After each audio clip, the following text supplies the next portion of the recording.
Hello and welcome to the Animation Industry Podcast. My name is Terry, and I'm happy to say that I hit my goal of getting 2 Patreon subscribers last week, so thank you so much to Sarah and Alexandra.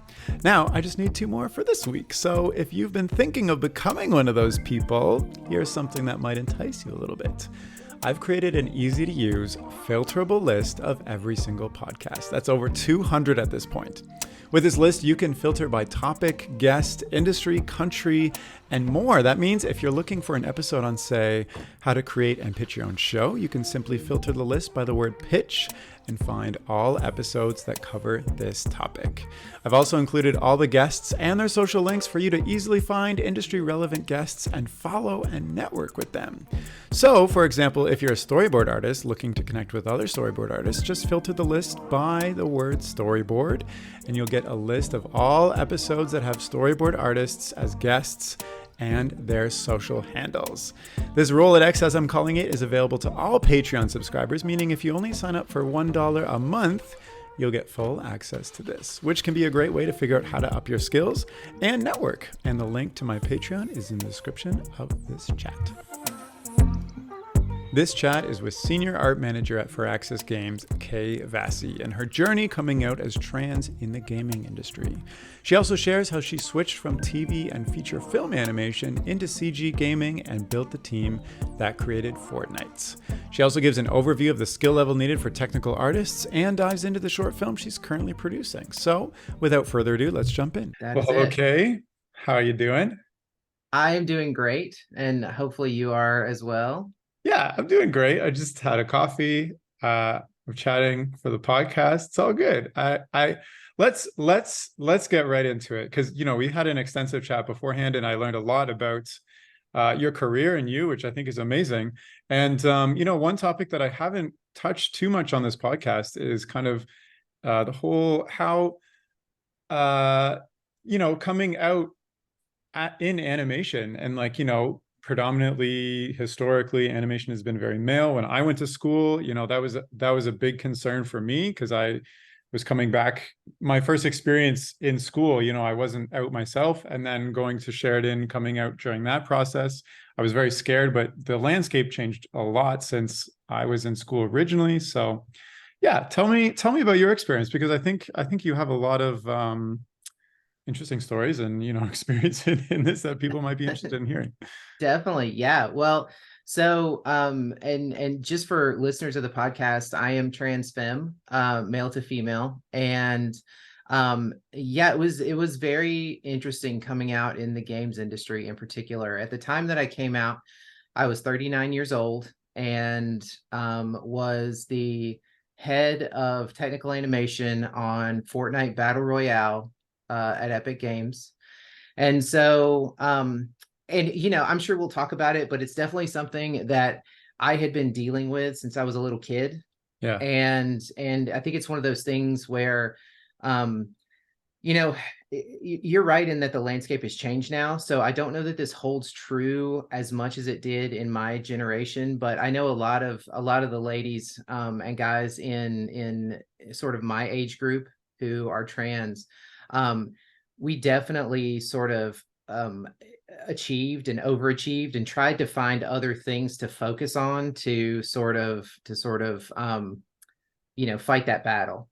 And so that has sort of followed me all the way through. So at the time where I realized that I was going to have to make the hard decision, I was well into my career, a few studios in, as a matter of fact, and had been a supervisor, had movie credits above the fold, as they say, and was sort of in this position of, being a leader on the #1 video game in the world at the time, which is kind of crazy. Like that wasn't necessarily a bucket list item that I had growing up. I mean, video games was, but that in particular, I never really sort of planned for that. So it was an interesting time to make that choice. But I feel like all trans individuals, non-binary, like there's this fork in the road where you have to make that choice, whether you choose to come out and potentially lose everything in your life. Every person, your perspective at that time is just pretty much, I'm going to make this choice and I'm going to be alone and nobody is going to ever want to associate with me ever again. It's a complete restart, right? Or, there's that darker path that 45% of the community tends to take, which is, suicide. And so, or I think the term now is unaliving. I think that's more of like the younger way to say it. But it's a hard choice.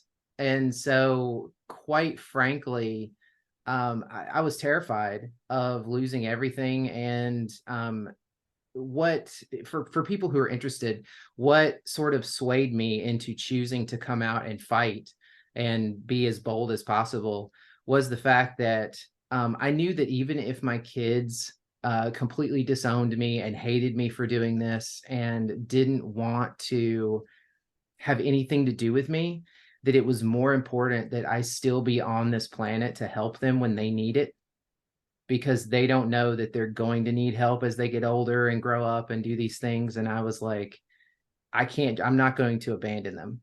Like, they've got to, they will need me at some point, and I'm going to be there whether they want me there or not.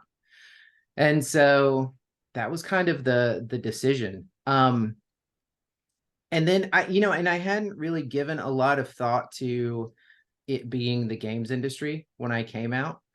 And this was right around, there had been Me Too. There was a lot of the Activision Blizzard stuff was going on. Like, there's always been this sort of idea in the games industry that it was super male, super bro, super sort of cisgender, hetero, white male dominated, which is true. That's a fact, like 100% of the time. And I didn't really know the roller coaster that I was going to get on when I came out in that situation, but yeah, it was a wild ride. It was a wild ride. And it's one of those things where I don't think you can, until you walk the path, I don't think you can quite understand, especially going male to female, right? Which tends to get a lot more spotlight than female to male, because our society is so structured around the white male that why would I ever want to switch teams? Why would I ever want to go to the lesser team, right? Which is this unfortunate way that we operate as a society, especially in the States. It's like, why would you choose to be a girl? Girls can't throw a ball. Girls can't run fast. Girls can't do this stuff. Girls can't be leaders. Why would you choose that? And, first of all, it's not really a choice. It's who you are, and it's just accepting who you are, right? I've always been a girl. And so there's this stigma, though, when a person like me comes out in a male-dominated area that's like, it's very uncomfortable for me and super awkward for me, and it's super uncomfortable for them as well. And so, especially in a leadership position, because all of a sudden, I remember going to my leads and I took them to lunch and I said, so, I've got to tell you something. I'm transgender, and I've been dealing with this all year, been, therapy, doctors, sort of preparing this runway to land this plane on, right? And it's going to happen. And we were nearing December, and we were going to have a holiday party. And this was happening like the Friday before the holiday party, that I came out to everybody. And I let them know that when I came back in January, I would be presenting Femme, and I would be going by Kaye, and moving to legally change my name and do all of the proper legal things that you have to do in the States to make that happen. And so the leads were like, okay, all right, we'll do what we can do. And so I ended up calling a meeting. There was about 30 people there in HR that Friday morning. And in this giant conference room at Epic Games, it was like the main conference room on the first floor. It's like, right, it's the big one, right? The big showy one. I had everybody just staring at me because I was their lead. I was the one that was setting their work. I was the one giving them feedback, running dailies, going to all these meetings, running Fortnite as far as Tech Anim goes. And I told them, I said, I'm trans. This is how this is going to work. And I'm going to, I will not be presenting until January when we come back from the holidays. But I will be at the holiday party this weekend, and I will not be presenting or anything if anybody has questions. And I explained things. I talked about it a little bit, kind of like I talked about it here just a little bit ago. And it was pretty much crickets in the room, like after I came out. But there was people did speak up eventually and were like in full support and things like that. But I took the rest of the day off so that they would have an afternoon with upper management and HR to sort of go over things, and largely I came home immediately, made a Facebook post, made an Instagram post, and that's sort of that was it. That's how I came out. Wow. Yeah. And so little did I know that the real fun was not going to start until January of the next year. Like that was the that was the most fun part. Oh my gosh. Well, congratulations. And, I think you should be super proud of yourself. I'm super proud of you. Not many people on this earth have to make such a big, impactful decision about their life in front of everybody else. And it's scary. And, I can't really imagine what you went through. It sounds terrifying to me, honestly, to especially make this internal decision, have to like come out to your friends and family, and then go to your workplace and basically come out to the entire company all at once. Yeah. um Well, and the thing was, there were other folks at the company who were in the community, but none in my particular situation. yeah. So it's really, really interesting when you sort of spotlight a trans femme woman or person who comes out, because for us it is absolutely, and what we friends, and we throw around a term like baby trans, like an egg, like baby trans. When you first come out and you do start presenting and you move into that area, it is so awkward.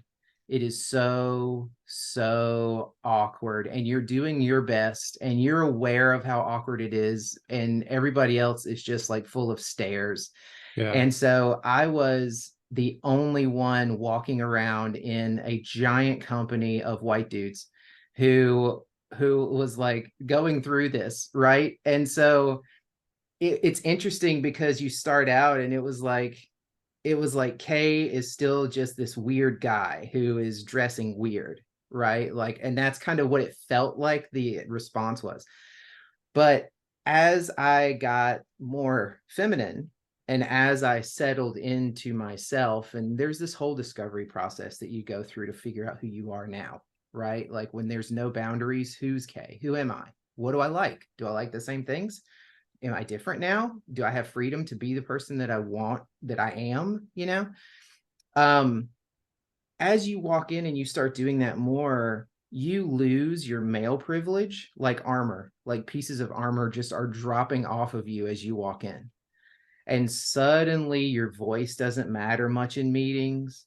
And suddenly you're not being listened to. And Mm. suddenly your authority goes down. And suddenly you're not getting included in stuff. And it's sort of this weird thing where you're stepping into your power and yourself, but because it's feminine and because you left the good team and because you're starting to get to the shape and demeanor and the look that is typically attractive to hetero cisgender hetero men, makes them super, super uncomfortable. So they really want to distance themselves from dealing with that themselves, right? Like it shines a spotlight on them and they sort of want to go like, I don't want to deal with that. I don't want to face those feelings. I don't want to face any of that. Right. And This was so actually a topic I wanted to ask you about. I'm glad you're touching on it. Was kind of you had already proven yourself as an animator, as a skilled technical animator, et cetera, working on the biggest game, for years and years. You were already fully in your career, have all this crazy experience. When you made the transition afterwards, did you have to extra prove yourself? So the focus was, not on who you were transitioning, but more on still your skill level and, maintaining that. But it sounds like you had some kind of some conflict there. Yeah, no, there was definitely some conflict there. And it's funny. So this is going to answer your question sort of roundabout, but there was there were forums for transgender folks going way back to sort of the birth of the internet, right? Clearly trans people have been around since the dawn of time, and we all know that that's a fact, and is well documented, and that history all exists, and that's like a podcast in and of itself. But uh it's sort of funny because uh stepping into that at that time, the conflicts do sort of arise, and you sort of have to navigate those, when you make the choices that you make. And I would say there's conflict, but a lot of those forums that I was talking about, they always say that uh you are not going to be able to stay at the job you come out in, Hmm. no matter what. And that's a lot of absolutes, right? But there were people on those forums who were like coming out in the 80s, 90s sort of things. And these ladies were all like, nope, you will not stay at the job you're at. You can't, you won't survive, because they already know who you were, and they will never be able to reconcile who you are, Hmm. ever, ever, ever, ever. And I was bound and determined to beat that statistic. I was like, no, I will not be that person. I will not be that person. But you know what? It's 100% true. So what did you left Epic Games? I did. I Yeah. did. Yeah. I lasted, after coming out, I lasted a number of years. And some of the minutia there, I'll give you an example, but some of the minutia there, it was like when I would go to dailies for Fortnite, I'd have to have a producer be like, hey guys, I think Kay has something to say. Hey Hmm. guys, I think Kay wants to talk. I think Kay has some, and it was just like I didn't exist, you know? And so that was frustrating for me, Yeah. really frustrating, because I had had all of this experience. I had been at DreamWorks forever, making movies. I had animated. I had done, I mean, a little bit of everything in the industry now up to this, and we were succeeding with everything I had put in place and built for Fortnite. And so it was like, what happened? Like, why doesn't it matter what my opinion is now? Right. And there was only one thing I could come up with, right? Right. So I ultimately, as I was lucky in the sense that I was able to get the medical care that I needed, and so I went away for surgery and came back after 8 weeks. And I'll never forget it. That Monday morning, I had borrowed a friend's car because I normally drive a Jeep. I'm a Jeep girl. And so, for obvious reasons, after bottom surgery, you can't climb up into a Jeep. Like, you're barely walking and sitting, period. So it's like, I had gotten a friend's car that was low to the ground so that I could get in and drive to work. And I was carrying my donut on my arm, my cushion donut. Yeah. Yeah. And I went in, and a person, I'll just leave it at that. A person came up to me in the parking lot as I was walking in and was like, "Oh, hey, welcome back." And I was like, "Thanks, thanks." And he went, "Wait, is that where's the Jeep? Whose car is that?" And I was like, "Oh, well, I had to borrow that car from a friend until I'm healed, because I can't climb up into my Jeep, because of surgery." And he was like, "Oh," he's like, "Well, I was wondering, I mean, just because you got it cut off doesn't mean you have to drive a girl's car now."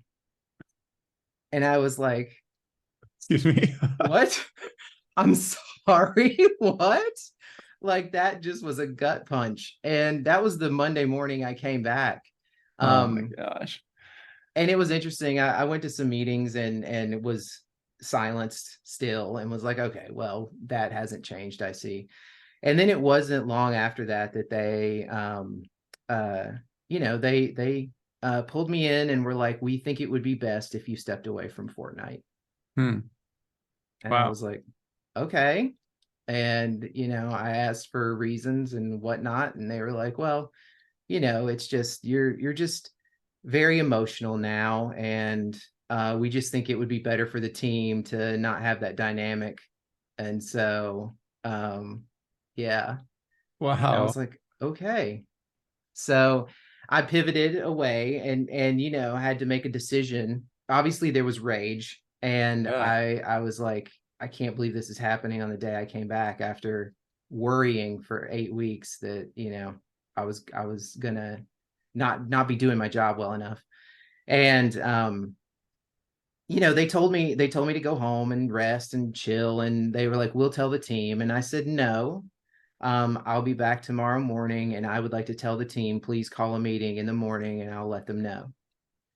And so we had just had all these influx of new hires that I had worked on hiring, as well as the very last thing I did was try and push really, really hard to convert the first female tech animator into the department.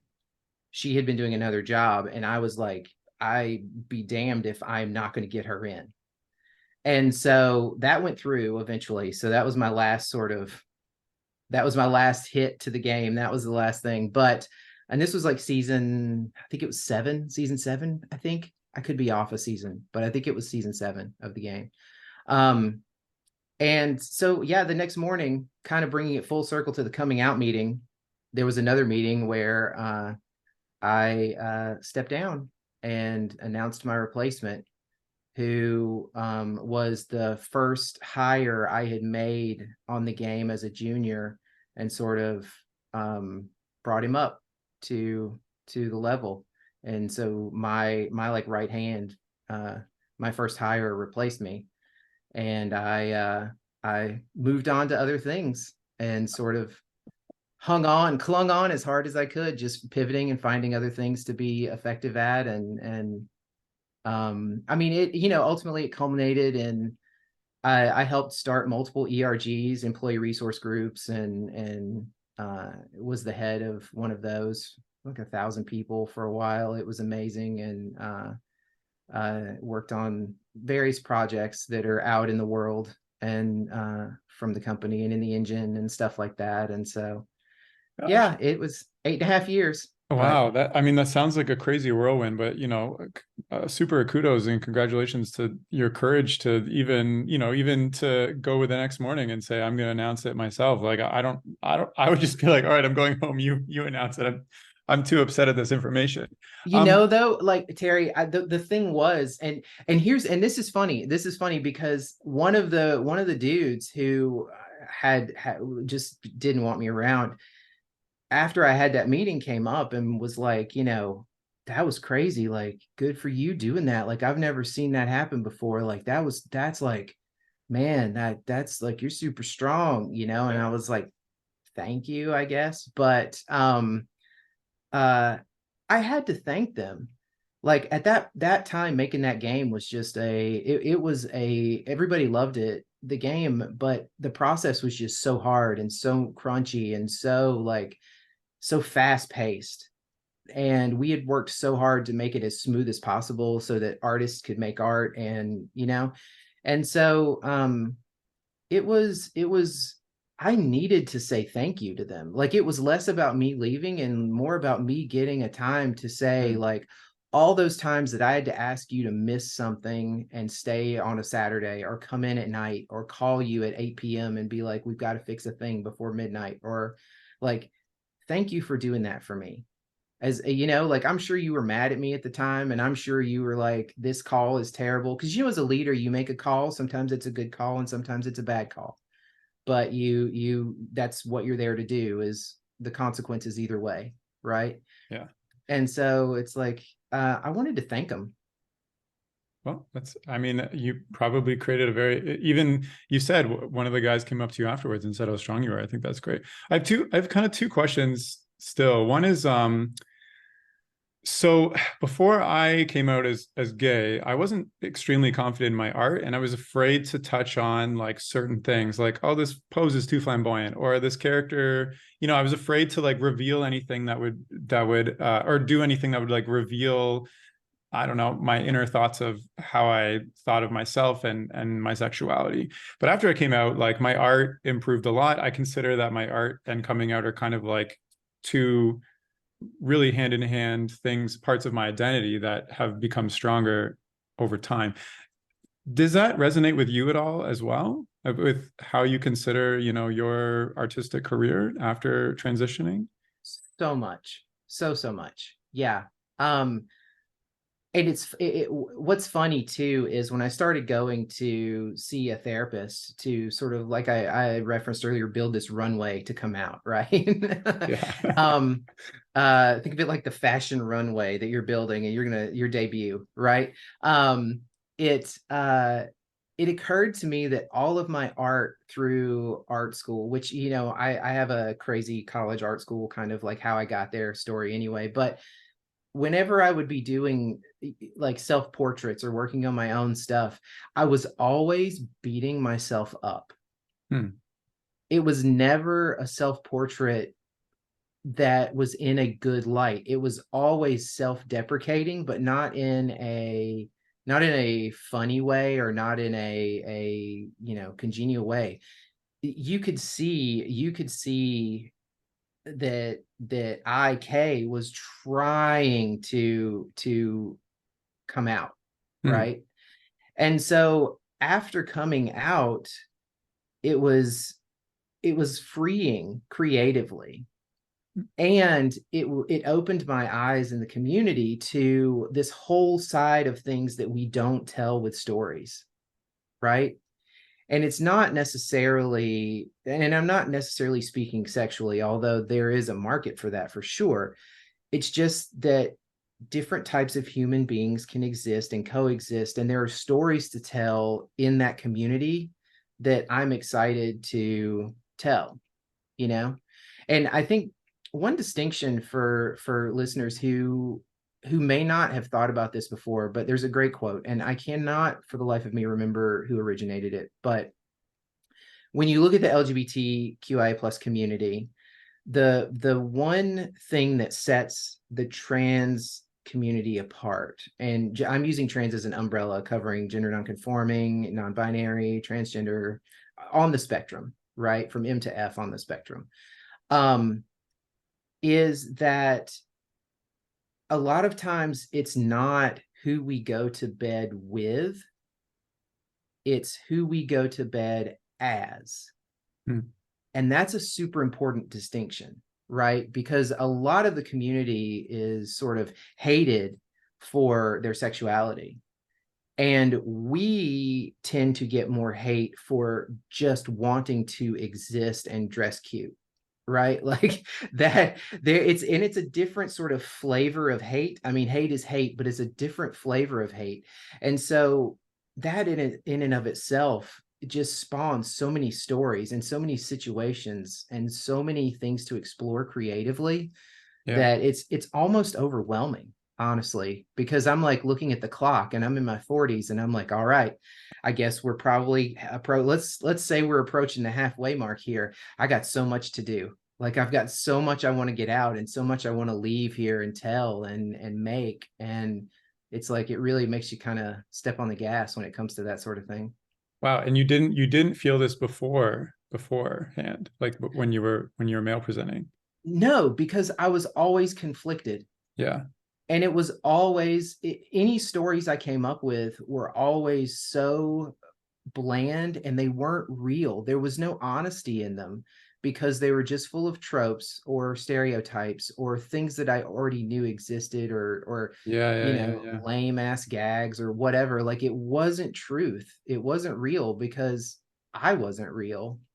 Totally. I mean, I understand that the types of stories that I thought of telling before I came out were vastly different. And suddenly I felt like I had this journey inside of me that I never saw in media or experienced as a kid, that suddenly I saw myself and my journey totally differently and was looking for stories in the world that would kind of show that, and I didn't really find anything. So I'm wondering, if you had transitioned earlier in your life, where do you think you would be at with your artistic career now? Do you think there would be a vast difference in kind of, do you think you would be more in storytelling versus technical animation, or how do you think that would have changed or impacted?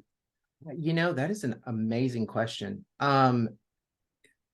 Because I grew up, I was born in the late 70s, so I'm a Gen Xer. I'm on the cusp between millennial and Gen X, right? I'm the Oregon Trail generation. I remember not having the internet, but I also am completely fine, like, rebuilding a PC and Right, texting right, right, my right. own devices. So I'm like in that medium area. And it's one of those things that's weird for me to think about, because every time I think about trying to come out in that time in Carolina where I grew up, it's just a non-starter Yeah. because of the environment. I probably wouldn't have survived to have an art career, quite honestly. Hmm. Like, quite honestly, I don't believe I would have made it. Or I would have not had the opportunity to study art and be given. I mean, let me say this too, just as a blanket statement for everything we've talked about in my career, I 100% understand that there is no way I would be where I am in my career right now without having had the ability to rely on my white male privilege up to this point, or up to the point where I came out. Now, clearly that changed quickly and I had to relearn a lot of things about how the world works. But that is without a doubt true. I don't believe I would have gotten any of the support that I had growing up as an artist, and any of the pushing and any of that sort of growth, Yeah. and without having been a, blonde white boy at the time. Like, that would have, I just don't think it would have happened. I think it Totally. Yeah. I think it, especially in the South, I think that if I, you know, in a perfect world, though, let's say this, in a perfect world, if I could have come out at that time younger and still achieved my artistic dreams, oh my God, I would have been, it would have been amazing. It literally, I mean, that's what I dreamed about. That's what I asked for every night. It's like, Yeah. a lot of trans people, we just spent our youth like laying in a bed, staring at a ceiling, wishing that we would wake up correct, Right. right? Yeah. And so, yeah, I probably would have already had like multiple shorts made, and like the freedom would have been so crazy. I can't. It's intoxicating to think about, honestly. Yeah. I mean, what you said resonates with me too. I often think about like my growing up, and I think everything happened when either I was in a good enough mental space, or the environment was supportive enough that I felt that I could make a change in my life, no matter what it was. So, I mean, that makes a lot of sense, and I think that's why it's especially important, well, always, to keep telling these stories and keep creating spaces for people to exist and share their talents and all this stuff. So, super thank you for sharing all of that information and your journey. I think that's, again, it's very courageous of you, and I'm very proud of where you've come from and where you are now. I'm wondering, maybe one last question. You have, almost 2 decades of experience before you transitioned, and you'd worked on movies and TV shows and tons of different stuff. Afterwards, have you had to go back, and if do you treat those contacts kind of the same, or that it's kind of like the epic games where like you can't go back to how it used to be with those contacts and companies? Um, Does that make sense? no, that makes perfect sense. So far, only in the games industry. Only in the games industry. So Oh my what's God. different about television, movie, et cetera, versus games industry? I think it's the people. The I types of think it's people. that I think, yeah, I think it's the people. I think it's that I think, and okay, and I'm gonna soapbox here a little bit, and I have no scientific proof of any of this, but we're just gonna theorize here, okay? Sure. So having been around and a kid at the dawn of video games and spending, my first job was in an arcade because I wanted free tokens, right? And so, and everyone kind of has to understand whenever I give a talk to a large group or anything about my career pathing, when I was a kid, I wanted to do three things. I wanted to be an animator, I wanted to make comics, and I wanted to make a video game.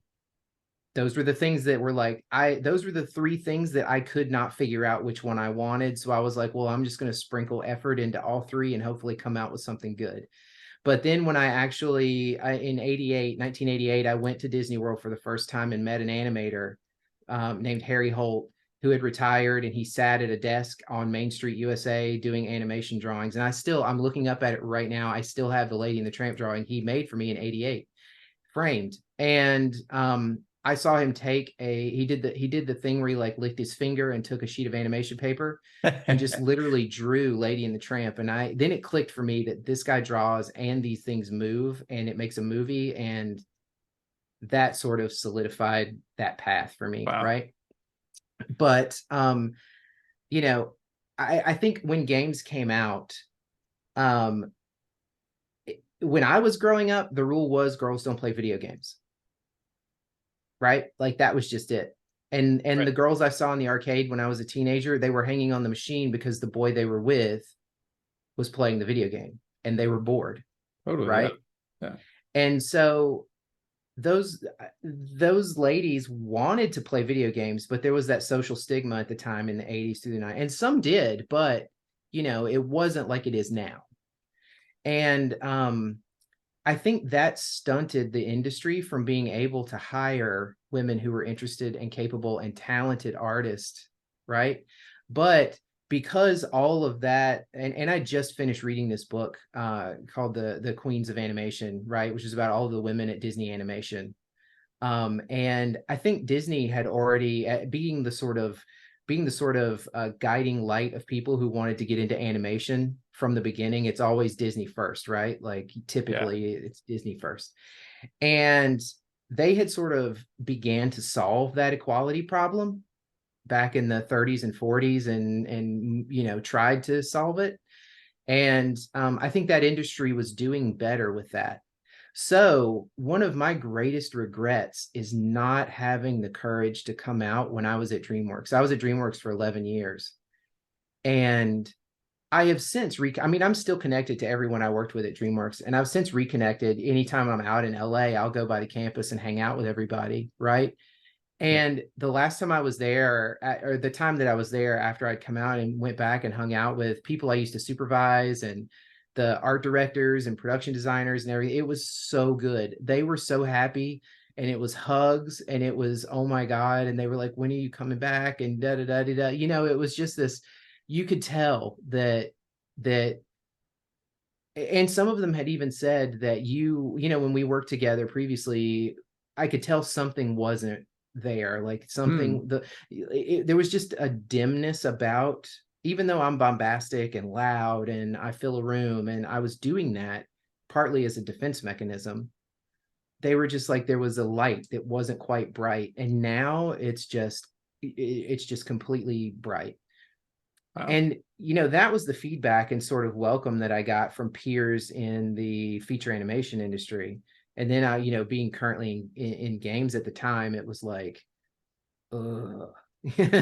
why doesn't this energy exist here? Like, what is the difference? It's so strange. But that said, the games industry is definitely taking a turn and is definitely getting better. And the work I do now is night and day. It's phenomenally better. And so it's I just think a lot of that, the industry was just, it wasn't set up to be equal from the get-go. Yeah, I mean, that I don't have any research to confirm that myself, but that makes a lot of sense. No, I don't know if anybody's ever even looked into it. Like, I had a little sister, and like I got a Nintendo as a Christmas gift, and she got like Barbies, like totally different, and she didn't play video games and etc. Yeah. Wow. This has been a great chat so far. And I'm wondering, like, for instance, even when I was at Sheridan College, there were people coming out as trans in school, which I thought is amazing. And now seeing them, really come into themselves and start off in the industry already having done that, I think is great. I'm wondering if somebody's listening right now and they're thinking, there might be pre-trans and listening to this to hear your story. What would you say to somebody like that? Obviously they're in the animation industry, otherwise they wouldn't be listening to this Yeah, podcast. yeah. What Or they what would want you to get say to into maybe the calm their animation fears industry. or encourage them to explore who they are a little bit more? Um, I would tell them that making the decision to come out is both the scariest and best decision that they could make. Yeah. That the trans community supports the trans community, and that, people like me, and I will say this too, some trans people, and this is just across the board, they want to come out, they want to pass meaning that visually someone can't tell that they're transgender, and they just want to fade into society and live their life as themselves. And then there's some people like me who are always willing to be vocal and answer questions, even the nasty details, and the like, no question off limits. I that does take sort of an emotional toll at times, but I always try to reserve some energy for that, just in case. Yeah. And I'm one of those people that can be reached out to, and can ask hard questions, Totally. right? And get truthful responses. And I so see. I would tell them to hang in there and come out. And if they're in a place where they can't come out for safety, hang in there. Yeah. Like, it will happen. You will be able to get to a safe place. And there's no schedule, there's no rush. It's a marathon, not a sprint. And I didn't come out until I was 39, and I was just exhausted from fighting. And if I could have come out any earlier, I would have. 100%. I would have. And so, um, yeah, it's a scary place to be, but it will get better. It will get better. Yeah. I think that's great. And I think that's really great that you're willing to answer questions. You also mentioned there's communities. Are there specific like online animation trans communities that people can look for and join that you know of? So they pop up occasionally and sort of disappear and come There, back yeah. and disappear. Yeah, there's one Slack group called Panimation that is a lot of motion graphics, MoGraph. That industry is sort of, it was, I rediscovered it a few years ago, and that industry is on this collision course with like TV and feature animation, and that whole After Effects skill set. And like, there's just this it's so close, it is so close to the other industry. And they seem to be thriving with gender nonconforming and transgender nonconforming, non-binary, cis women who are supportive. And it's kind of amazing that industry is just blowing up like that, in that way. And there are a lot of message groups and Slack channels and things for them. I know people who are in all those groups. I myself am not, but Gotcha. that industry is one to look at for how to do it, because they seem to be doing well. Okay, interesting. Panimation on Slack, you said. Yeah. Got you. So you also mentioned you have so many stories you want to tell, and I want to get into that. But first, what are you working at and doing right now? We didn't even talk about that. Oh, yeah. Well, so currently I'm at Firaxis Games, Yeah. and I'm a senior art manager. So I currently am I oversee all of the animation, technical animation, and cinematics artists at the company. So what does So technical animation mean in video games specifically? Because I guess it means something different in TV versus video yeah, games. yeah, yeah. And it can mean something different based on the size of the video game studio as well. Right. So in feature film, if you're coming from feature film 3D, like DreamWorks, Pixar, Disney, that style, you'll hear what's called a character TD or a character rigger. right? And anybody who's done 3D animation understands that you have to rig a character. It's the same thing for puppet animation, right? Or 2D sort of Toon Boom Moho style animation. Games is no different, except that that task, based on the size of the team, the size of the studio, and the game you're making, has traditionally fallen to the animator to do for themselves, or a technical artist, which sometimes they're still called technical artist colon rigging, right? Is sort of like, I've seen that title. And then technical animator, technical animation, that is rigging, essentially. So the interesting thing is that typically, if you enjoy, I will say this to the industry, if you enjoy rigging, if you really, really do enjoy rigging and solving rigging problems, you will pretty much always have a job, because they are hard to find. And with experience and with good reels and good background and knowledge, they are hiring for that role is tremendously difficult. So if you don't sacrifice your love, like don't get too far away from where your heart says you want to be. But if you want to be in the industry and do something creative and technical, that's where to go. And you know, when I started at Epic, I was the only technical animator on Fortnite at the time. And we grew the department into the 20s. And at that point in time, I think it was the largest technical animation department in the industry. And technical animation, at least in that context, encompassed not only character rigging, but also sort of system designs for, you know, like animation sharing and physics setups for capes, backpacks, dangly bits, anything on a utility belt, setting up weapons, vehicles, pets, hair, yeah, physics collisions, anim dynamics, all of this fun Unreal stuff. I actually gave a talk at Unreal Fest back in 2018 or 19. I think it's still on YouTube. About how we set up the part swapping system in Fortnite to be able to swap out skins, essentially, for Save the World and for Battle Royale. And so that's technical animation as well, right? It's not just joints and weight painting. So do you have to have a very kind of mathematical brain to excel in this? Because beforehand you were doing, you know, TV, hand-drawn, CG, blah, blah, blah. Yeah. Well, you know, that's the thing, right? So I'm one of those interesting people that can operate with the technical side of my brain and the art side of my brain, Gotcha. but not at the same time. Okay. So if I can write code, and this goes back to sort of my origin story, because in college it was the late 90s, and you know, Toy Story had come out in 95, and it was like, oh my God, here it comes.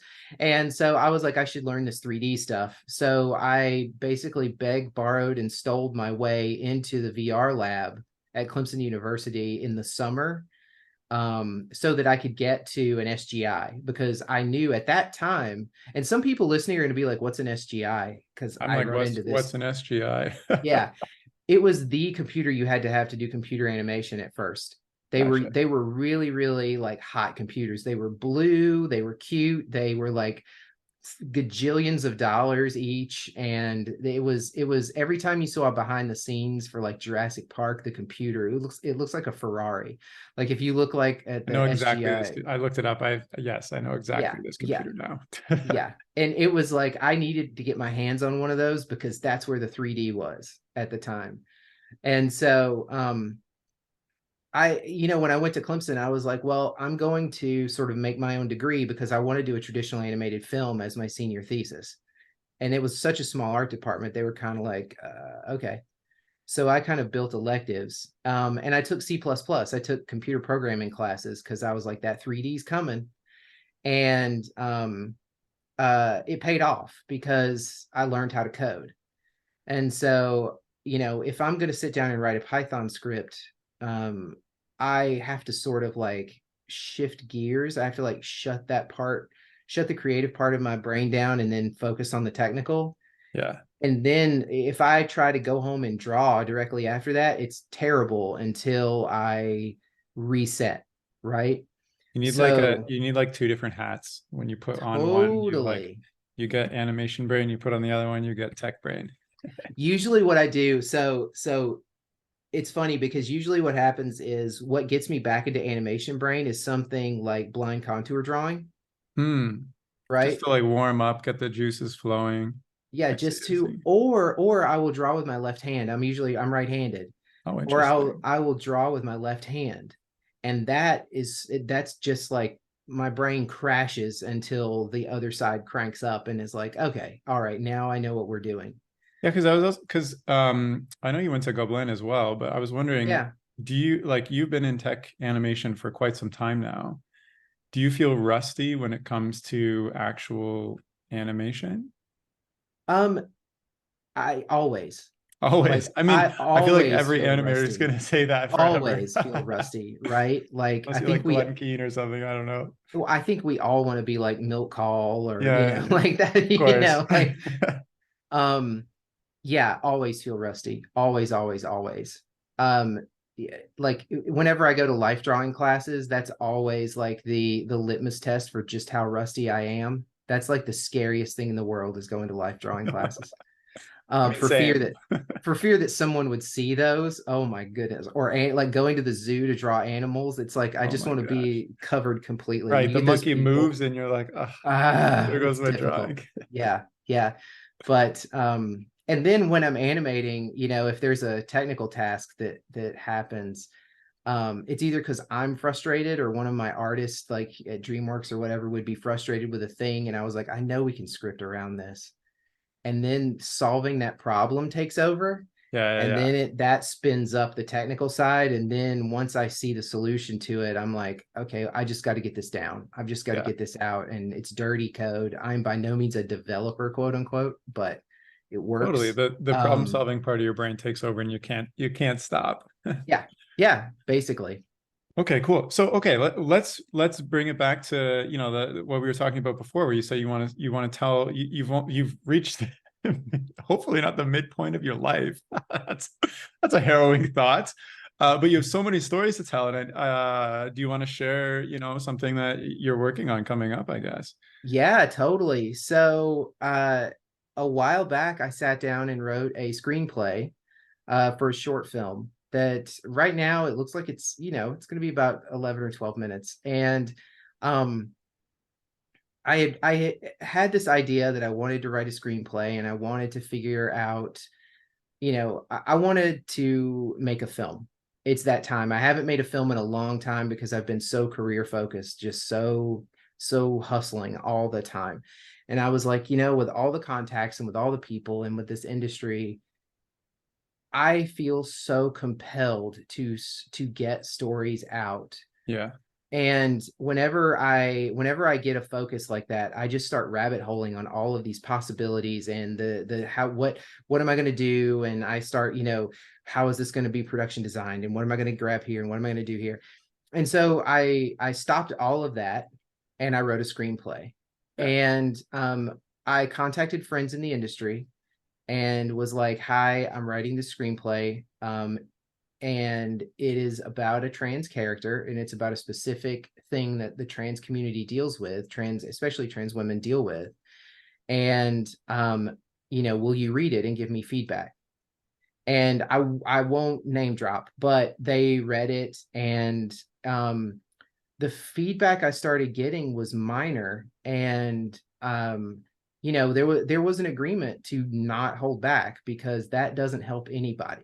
Right. Like being You said you nice, want to tell stories that, yeah, aren't being told. So if you're just tailoring it, then that doesn't make sense. yeah, being nice about, and I have this problem with students, right? Like there's a nice way to deliver feedback, but like I know it's going to hurt, but you really want the honest feedback. Listen, Like you're going to need students this. need Yeah, to get a thicker skin. you're going to need this, but yeah, anyway, so very little feedback, but everybody kept saying like this has got to get made. Like you need to Mm, make this. And so I said, okay. And I would send it to somebody else, mutually exclusive. They would read it and come back and go, no, this has got to get me. You need to make this. This is wow. Like it impacted me. And, Wow. you know, I'm a white dude in Hollywood and it impacted me. And like, this I should mean, be out there. that feedback is amazing. It's for somebody to say you have to make this impacted me. That's so rare. For like, I've written tons of short stories. I wrote a novel, blah blah blah blah, and like to get that kind of feedback, like that's insanely rare. Like, Well, and for me, I live in imposter syndrome. That's literally my address is imposter syndrome. It doesn't matter. None of the stuff I've done in this world matters because I faked it all. That's the way that that's the way I operate. And I know some artists are the like gig that, is but up. Sorry. I know. And I just, so when I was getting this feedback, I was like, well, okay, they're just being nice, right? Which is Yeah. classic imposter syndrome symptoms. And then it kept coming in from various people, like, I would get feedback like I cried reading this. Wow. And I was like, wow, okay. So that, I mean, this can't be real. And eventually it just kind of settled in and I was like, okay, so let me step it up. And I started submitting to various programs in the industry in Hollywood for screenplays, to get funding, get made, stuff like that. I got equally good feedback. And, all of like the money in Hollywood was basically like, yeah, but it's super for the trans community. And so Right. the return on investment there, we can't put this on insert channel / streaming service / whatever here. And so, but we really, really believe in this and wow, is it impactful? And this needs to get made right now in this world. And I was like, okay, so they're right about the fact that I need to make it now. And I personally need to make it now. And they're not going to help me. So cool. I will have to figure this out. And so, um, Dang, that's such a that's, weird position to be in where everybody's like, we really see this as being impactful, but we're not going to help you. yeah, totally. Right. Which is like, well, yeah, it's kind of no different than the whole, like, trans allegory anyway, right? It's Right. like, yeah, you should totally come out, but like, Don't look at you me. got this. You got Yeah. this. Punch on the shoulder. Like, go get him, girl. You go, girl. Yeah. And so I was like, all right, well, let's do this. Like, for just Well, F it, that let's go. sucks. I'm sorry. That absolutely sucks. Like I'm just like just hearing this, like yeah, you go get it, and then you're alone again. You're just alone with this really cool thing that is impacting people, and nobody wants to touch it. So Well, where is it standing now? Like, so luckily I have friends and they have been helping contribute to things. Um, and I'm being very professional. Obviously, everybody's NDA'd and the whole right, thing, and I right. had to get the rights back and da da da da da. Like, there's a whole process there for people who may not know. And so, um, I'm currently sort of in pre-production. I'm Wow. I'm boarding, and the catalyst though for the art side of it was that because I had done all this before you mentioned that I went to Gobelin, right, in Paris. And I knew that the stuff that I had done here, like, I didn't want it to be 3D. It's definitely traditional animation, Yeah. right? There will probably be 3D elements and things like that because of ease of use, and they just make sense in a lot of cases if you want to move the camera in a traditional film. But I want it to be traditional animation. I want it to be alive, and I want some of it, at least some of it, to be animated on paper Right. because I want to make sure that I honor that my past in that industry. And so, but I knew that I needed a different input than the standard Western US Hollywood sort of, Cartoon Network /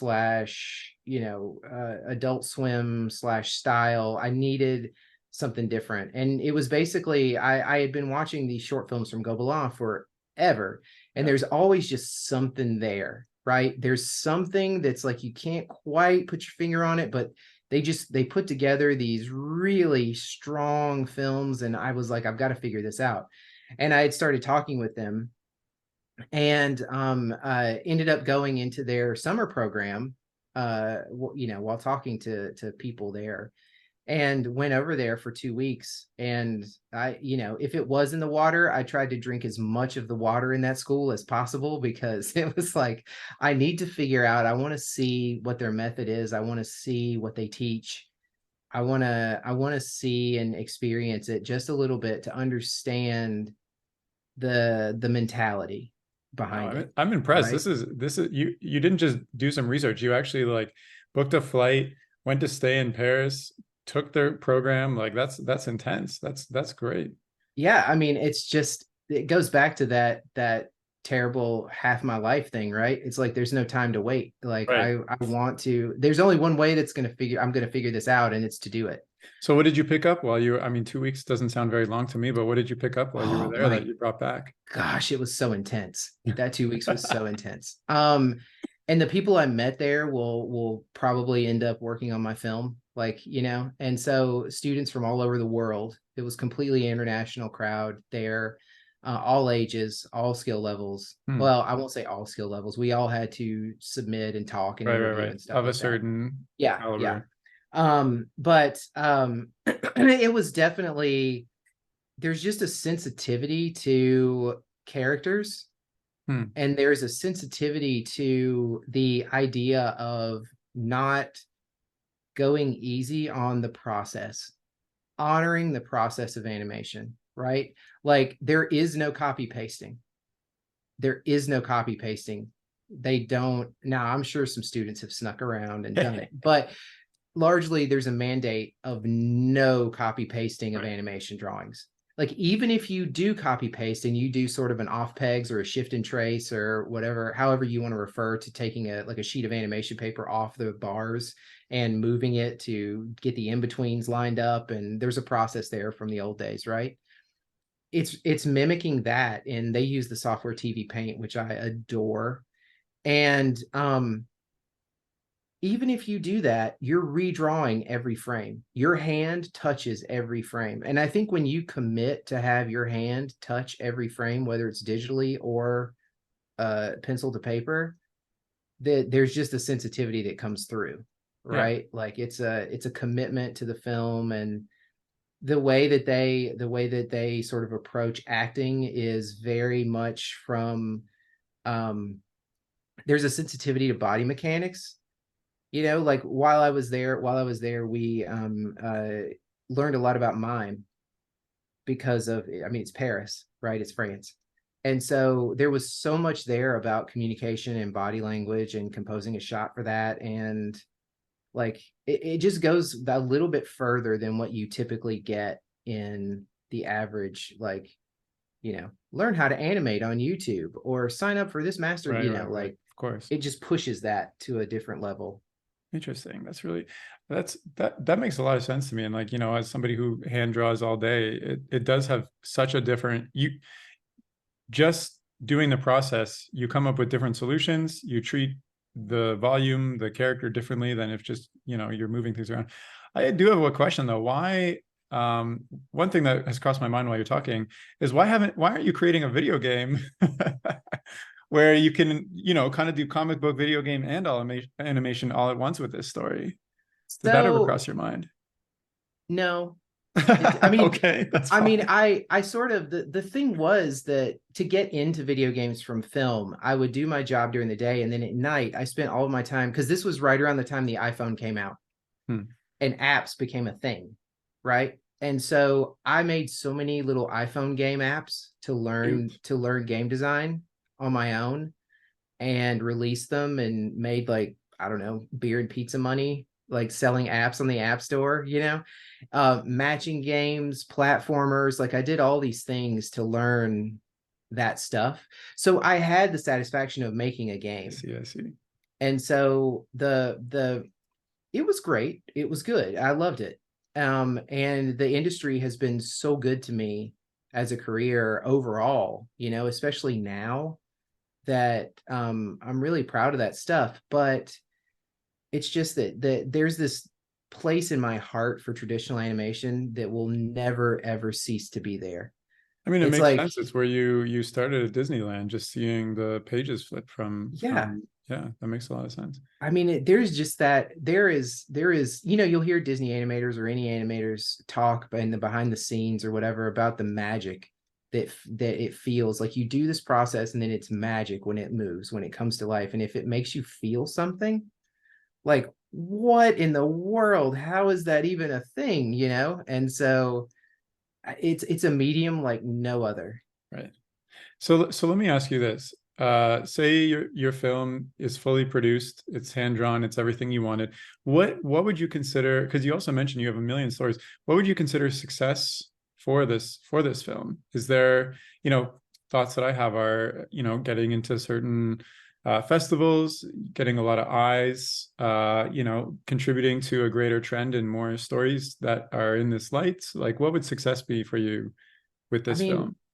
I think all of that. I definitely will not put a limit, right? Like that But kind I of mean, there's not like a specific goal, like you're really hoping to you know hit. what would honestly what I would consider success is two things, and Yeah. they're equal for me. One, completing the thing. Yeah, right. And seeing and knowing that I facilitated this, Yeah. right? I have no intention to touch every frame of this movie. Like, there, as a leader, I've learned over and over to hire smarter than me. Like, that's how you succeed, is you hire smarter people than you, period. But if if one if one person in the world sees this and it helps them cope with being trans, or it educates a parent on some issues that trans people face and it forces them to see it from a different angle, or it contributes in some positive way to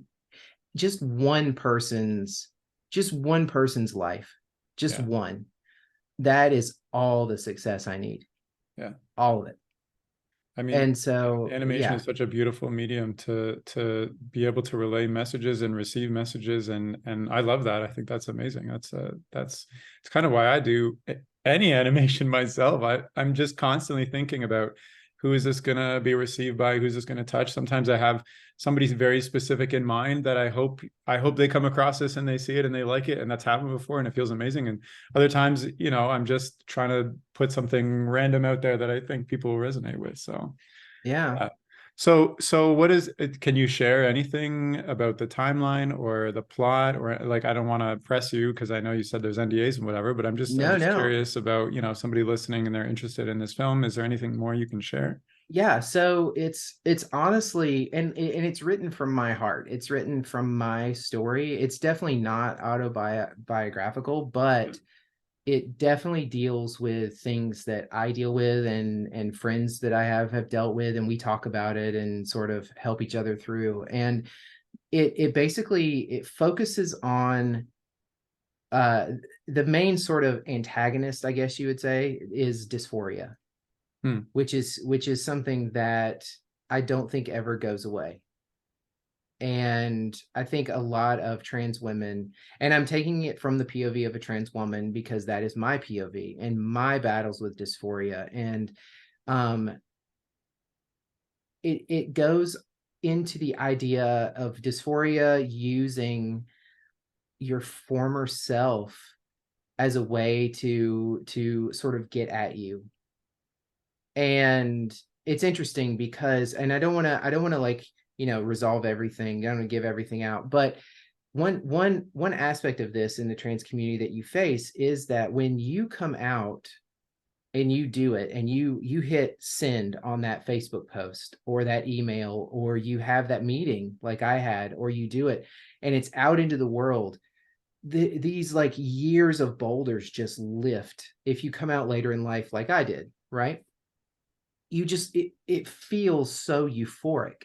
You are on this high that you've never felt, because you it feels like you have a different body because you're not weighed down, like your emotions are different. And like, it's this crazy feeling, this crazy feeling.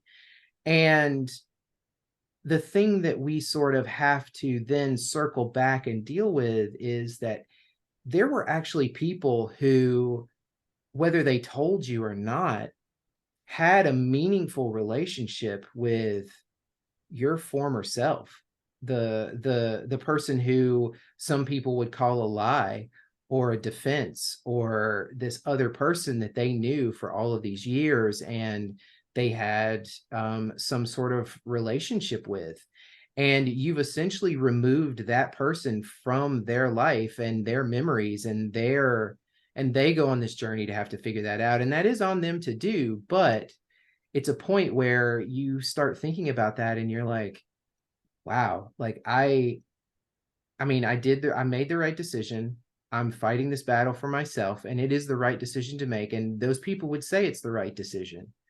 But you have to acknowledge the fact that it affected them in ways that you hadn't really thought about at first. Right.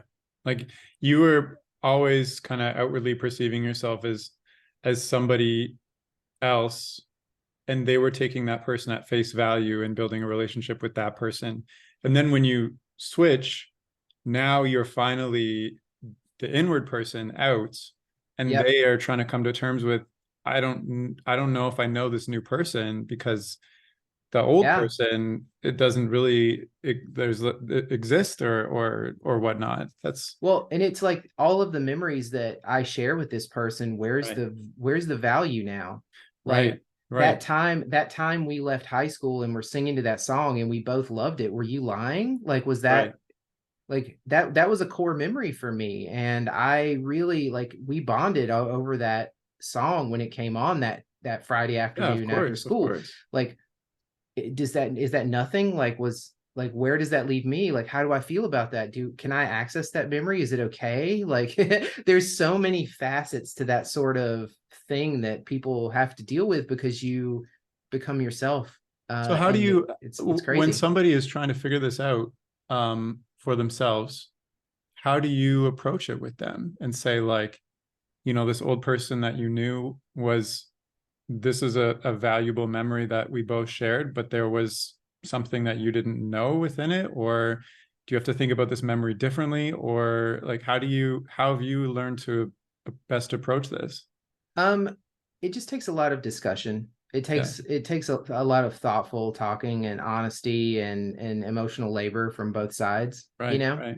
Um, but for the, for the person that has come out, it's just something that has to be navigated like everything else, right? Like it's another layer that you have to kind of chip through and be okay. Right. And ultimately, it's up to that other person to decide how they. You can tell them how you would hope they process, right? But you can't force them to process one way or the other. They may be like, "You're a liar. Like you lied to me forever, and I don't want anything to do with you because my whole friendship with you feels like nothing." You know. You hope that doesn't happen. That's clearly worst case. But I was lucky in that a lot of the people in my life did not have that reaction and were like amazing. And a lot of them were like, yeah, we could kind of tell something was, Yeah. there was more to the story, right? Yeah. But that still doesn't stop the person who came out from having to work through like the effect that it had on others, right? And Yeah. so um I mean, that yeah. makes total sense for me. I mean, maybe in a similar light, when I came out, one of the things that helped me be okay with it is I thought all the relationships I have in my life are meaningful enough right now that I hope they would be okay with it. And if not, then I have to accept maybe losing these people or coming to terms with this or whatnot. And luckily, 99.9% of the people in my life were super okay with it. And the couple of people who weren't, it just took some time and Yeah. discussions. And yeah, so it's interesting how, at least for me, I had so much guards and ways that I thought the world worked, and all these things that I was like desperately tying together, and I felt like my whole world was just all these little knots everywhere I was holding together. And then when you, because you think you're in control of like who you are and how people perceive you, and then afterwards when I came out, I was like, oh, I had no idea how any of this would go. Yeah, that's We exactly went right. completely differently and not to plan, and that's fine. And I ended up in a better place myself too, and I'm very happy that you have as well. Oh, absolutely. Yeah. Gosh, wow, Um, we've talked about quite a lot. And so, yeah, we it is a chatted lot. about, we chatted about, video games and coming out as trans in Epic Games. We chatted about when you were a kid at Disney and what inspired you to get into animation, all the way through becoming a technical animator, working on this film. Are there topics that you want to share that we haven't talked about? I mean, I have my notes here, but I feel like we've touched on a little bit of everything at this No, point. yeah, I mean, I was just, and largely still am. I'm just one of those people that always, and this is for listeners, the younger folks who are listening. Um, just career wise, one of the ways that I feel like I survived a career this long is just always finding creative inspiration on the side Hmm, to hustle for, right? And like, that was where I went to. That was always my sort of safe space, right? Like when I was working at DreamWorks, I was also making comics. I see. I I see. did that. I did two syndicated web comics for 6 years. So do you think if And you would have burnt out from pouring too much of your creative energy into your career rather than safe holding it? yeah, I think, Hmm. well, I think it was a place to recharge too, Yeah, right? Because there's going to be a point in your career where even if you're doing what you dream of doing, it still becomes a job, right? And so I tried to always save a little piece of that creativity, that spark, that yeah, flame, yeah. for just something little on the side, something that I was interested in, or something I wanted to learn, or something nerdy I wanted to do. And so that helped a lot. But you Was got it to remember, always that's me battling anything to keep you occupied so you don't have to face like coming out. That's always a good solution. That's fair. I mean, well, you mentioned at the very beginning you were overachieving in kind of your career. Was that to detract from what was going on internally, or was that to prove yourself, or was that just how your personality? I I think it was initially, I think I got that way as a coping mechanism Hmm, to silence that part of my brain, right? That was so terrified of what was going on. right. And again, at the time, like that same year, 1988, was a big year for me. That's when I Me too. I was forced. born. Yeah. Oh, nice. That's when I sort of realized that something was different gender wise with me, but I had there's no internet. All Right. we You have had no was clue. Yeah. a library and maybe one or two librarians. And so it's like, the last thing I'm going to do is walk in there and be like, hi, can you recommend a book on why I should wear panties and not, like what's Right. happening right now? Like, can you help me at all? That was the last thing I was going to do. And so I think that turned into, well, just keep yourself busy. Like just find something. Let's just do this and this and this, and let's get every merit badge in the book. Like let's just keep Right. keep going down that path and it'll be fine. Yeah. And I so mean, it's I mean it's disheartening and sad. I'm the internet has changed things a lot, which is amazing for well, amazing some aspects and not amazing in other aspects. right. But growing up, I also, I had my own journey, and there's just things you like consciously know would not be acceptable if you tried them out, and it's like there's no information to go to, and it's very much like this internal struggle that you can't share with anybody, and you don't know how to deal with, and like there's nowhere to go, and you just have to keep. Anyways, that was also my experience. So when you were talking, it was sparking memories of how I went through things myself as a kid. Yeah. So, but yeah, the internet has changed things, and sharing stories is so important. And I'm so happy that especially you've decided to create this impactful film, which I will be looking out for. And yeah. Well, okay. Is there anything else that maybe as we're wrapping up here that you wanted to share, or topics that we didn't hit on? No, I think we covered a lot. We covered a We whole did cover lot. a lot. Yeah. This is gonna be a long one. That's okay. No, well, and please feel free to share my, Instagram handles, and Of course, of course. if anybody is feeling any kind of way, feel free to hit me up, and I'll do what I can. And so, Yeah. and of course, any, like, when you're making a film about any of the queer community, as a filmmaker, you want to have as many queer artists working on that film as you possibly can. Like, that is just sort of a mandate for me, that I want a majority of um queer folks and women, and just working on that film. That And makes sense. so yeah, like, anybody reach out, please. Like, because finding that niche is hard enough in the industry at a professional level, that finding it as an indie filmmaker level is even more difficult. So yeah, if you happen to hear this and are interested, please hit me up. So Well, there you that'd be go. Well, great. thank you so much, Kaye, for coming on the chat. It's been a pleasure to chat and connect, and thank you for sharing your story. And yeah, it's been great. It's my pleasure. Thank you so much for having me. This has been great. Of course. And if you're listening, and if you want to reach out to Kaye for her short film that she's creating, or to get in touch with her or ask her questions or anything like that, I'm going to share her Instagram, which is in the description of this chat, and it's k.draws.stuff. So look out for that. And that's all for now. So thank you so much for listening.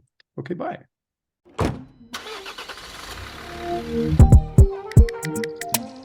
The music for this podcast was composed by Willem Mendo, and the graphics by Luhan Wang. I encourage you to look them up if you've enjoyed their work.